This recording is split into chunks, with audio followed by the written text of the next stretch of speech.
बताना चाहता हूं कि भारत का संविधान लागू होने से पहले 1943 में 1943 11 अगस्त को एक नोटिफिकेशन आता है और बाबा साहब के अथक प्रयास के बाद ही वो नोटिफिकेशन आ पाता है। तो वो भी अगस्त का महीना था और आज भी अगस्त का महीना है। भारत बंद का आह्वान चल रही है। दूसरे तरफ से भारत की जो शेड्यूल कास्ट और शेड्यूल ट्राइब के जो जाति हैं उनमें कहीं ना कहीं ये पक्ष है उसका विरोध कर रहा है, सपोर्ट कर रहा है। कहीं ना कहीं एक ज़बरदस्त माहौल बन गया है देश में। आखिरकार ये किसके फेवर में है, किसके विपक्ष में है, आखिरकार इससे होगा क्या। 1 अगस्त का जो जजमेंट है ये 5 जजेस का judgement E B Chinnaiah versus state of Andhra Pradesh का जजमेंट के को ओवररूल कर दिया। उसको निरस्त करके 7 जजेस का जो खंडपीठ है चीफ जस्टिस वाई चंद्रचूड़ जी के नेतृत्व में, वो बेसिकली वो ऑथर हैं और जो महत्वपूर्ण 6 जजेस का जो वहाँ पे ऑब्जर्वेशन है क्रिमिनल लेयर को लेकर, वर्गीकरण को लेकर। उसके बाद तमाम सोशल मीडिया पे, टीवी पे, अखबारों पे डायरेक्टली इनडायरेक्टली इसका रिपरकशन को लेकर, इसके इम्पैक्ट को लेकर, इसके पक्ष को लेकर, इसके विपक्ष को लेकर तरह तरह की बात हो रही है। इसी बीच हम लोग इस इश्यूज़ को थोड़ा एड्रेस करने की, रिड्रेस करने की कोशिश की जा रही है। मैं शुरुआत करूंगा कि कहाँ से ये मसला शुरू हुआ। आप अगर इनको देखेंगे तो शेड्यूल कास्ट का जो बनने का जो प्रक्रिया है ये डिप्रेस क्लासेस के नाम से जाने जाते थे जब भारत का संविधान लागू नहीं हुआ था। तब बाबा Saheb Ambedkar round table conference में जाके इनके पक्ष को रखते थे कि इनके हालत बदहाल है। गांव का नाई जो है उनसे बाल नहीं काटता है, कोई पानी नहीं पिलाता है, उनको कोई सर्व नहीं करता है, ब्राह्मण उनके लिए पूजा विधि नहीं करता था, चतुर्वर्ग में जो शूद्र वर्ग जो सेवा करते हैं उनके लिए कोई सेवा नहीं करता है। यानी आउटकास्टेड, मार्जिनलाइज की तरफ, ये डिप्रेस क्लासेस के तौर पर इनको एक मान्यता मिली, एक आइडेंटिफिकेशन, एक पहचान हुई।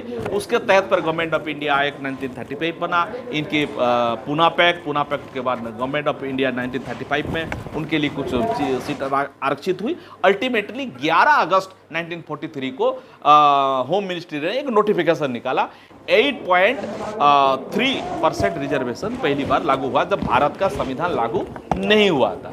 भारत का संविधान लागू होने के बाद jurisprudence, supreme court, judiciary, government notification, ministry, executive order, administrative order, इसके माध्यम से धीरे धीरे करके ये हुआ।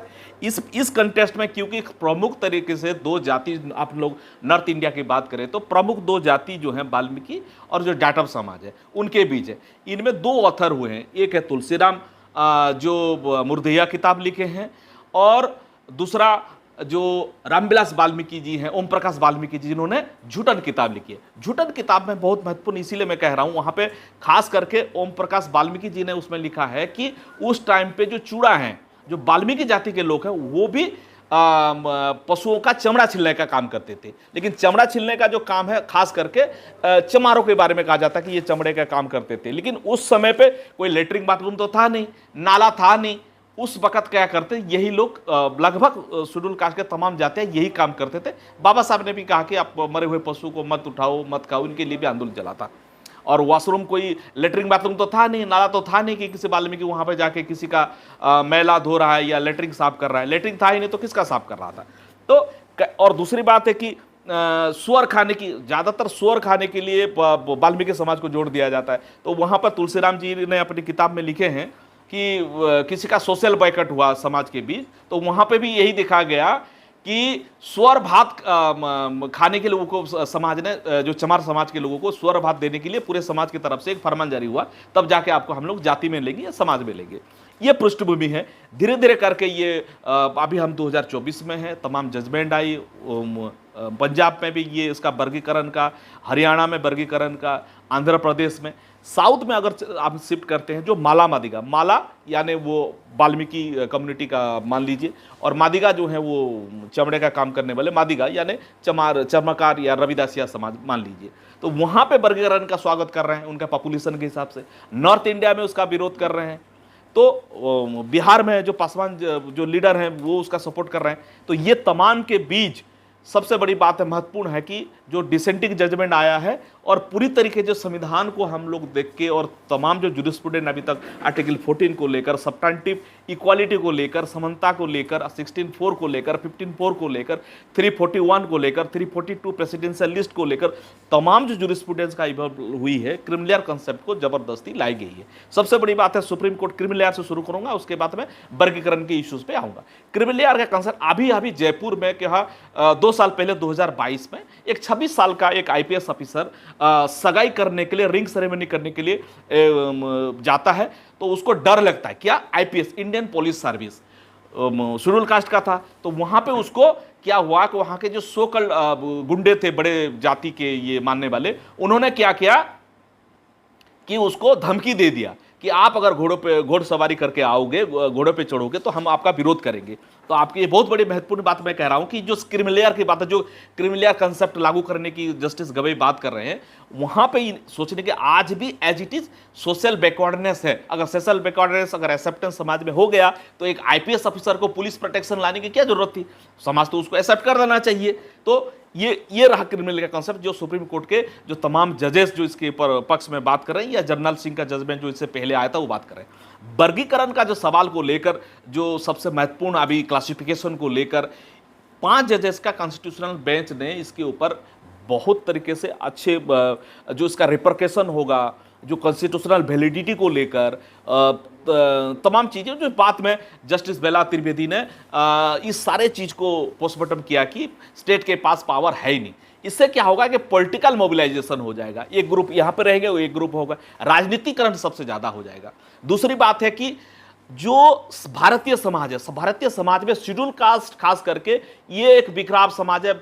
मेन भावना जो है संविधान का क्या है? जाति मूलक समाज, जाति को निपात करना, जाति को खत्म करना। तो उनको एक शेड्यूल में लाई गई और कॉन्स्टिट्यूएंट असेंबली डिबेट्स में भी ये सारे बातें, बाबा साहब के जमाने में भी ये सारी चीज बातें आई है कि बाबा साहब क्या चाहते थे, बहुत सारे तमाम लोगों के बाद ये शेड्यूल बनी है। तो अगर इनको हटा दिया जाएगा तो कहीं ना कहीं इनके अंदर यूनिफिकेशन जो इनका है, जो कॉन्स्टिट्यूटिव 2 अप्रैल में आप देखेंगे जब सुप्रीम कोर्ट ने सेक्शन 18 को लेकर प्रिवेंशन ऑफ एट्रोसिटीज एक्ट 1989 के तहत कहा कि एंटीसिपेटरी बेल का प्रावधान को निरस्त कर दिया, तो लोग सड़कों पे आ गए। ये यूनिफाइड अप्रोच था। तमाम यूनिवर्सिटीज में, कॉलेजेस में अगर रजिस्टर सिस्टम लागू होगा तो उनका जो पोजीशन है बहुत नीचे चली जाएगी। तो ये बियॉन्ड रीच चला जाएगा, यूनिफिकेशन खत्म होगा, पॉलिटिकल शिकार बहुत जल्दी हो जाएंगे, इसमें फ्रैगमेंटेड हो जाएगा। तो ये जो जस्टिस के लिए, अन्याय के लिए, अत्याचार के लिए लड़ते आ रहे हैं एक साथ अपने अन्याय के खिलाफ, कहने कि इसमें फ्रैगमेंटेड होने के सबसे ज्यादा चांसेस होगा।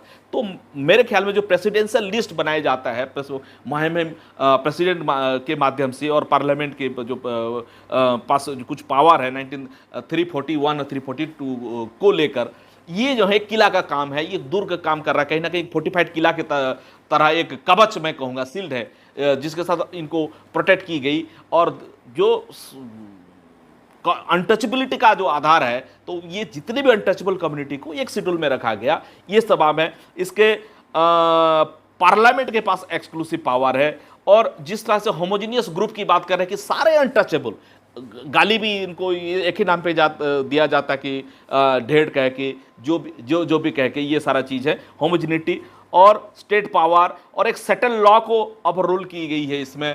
मेरे ख्याल में जो वारंटेड नहीं था। 7 जजेस के बाद अभी और 9 जजेस का जो जजमेंट इंदिरा साहनी के दी गई है, Indira Sahni versus union of India का जो जजमेंट का दी गई है, जो प्रावधान उसमें दी गई है कि क्लासिफिकेशन के लिए परमिट करता है, वो ओबीसी के लिए, अदर बैकवर्ड क्लासेस को और शेड्यूल कास्ट शेड्यूल ट्राइब को आप एक साथ एक पैरामीटर में नहीं रख सकते। ये अलग अलग तरीके से आपको अलग अलग पैरामीटर है। ओबीसी का तो लगभग 1950 संविधान लागू होने के बाद रिजर्वेशन चालू हुआ और तमाम जो जूरिस्प्रूडेंस उसमें डेवलप हुई है। तो ये तमाम चीजें हैं। तो इसी वजह से जो कंफ्यूजन क्रिएट हुई है इस जजमेंट से, जो फ्रैगमेंटेशन होगा, जो रिपरकशन होगा, तो ये रिव्यू पिटिशन हम लोग तैयार किए हैं, उसको रिव्यू पिटिशन सुप्रीम कोर्ट में जाएंगे और अच्छी तरीके से इसको एजिटेट करेंगे।